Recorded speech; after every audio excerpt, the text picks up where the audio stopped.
Doctor সাহেব দেখেন না, কাল রাতে আমার শরীর একদম ঠিক ছিল, সকালে উঠে দেখি পুরো শরীর মাশরুম হয়ে গেছে। ডাক্তার সাহেব আমাকে বাঁচান প্লিজ।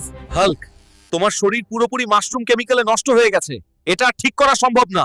ডাক্তার সাহেব আপনি এসব কি বলছেন? আমি কি করব রে?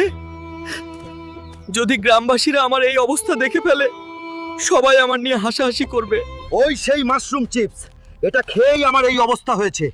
এবার এই ফ্যাক্টরিতে গিয়েই আসল সত্য বের করতে হবে। গেটে তো সিকিউরিটি বসে আছে, ভেতরে ঢুকবো কিভাবে? আচ্ছা, পাশে যে ডেলিভারি ট্রাকটা আছে ওটার ভেতর লুকিয়েই ঢুকতে হবে। শোনো, এই কেমিক্যাল সব চিপসের সাথে মিশিয়ে পুরো গ্রামে ছড়িয়ে দেবে, তারপর আমরা এর ওষুধ বানিয়ে কোটি কোটি টাকা কামাবো। তোরাই আমার এই অবস্থার জন্য দায়ী।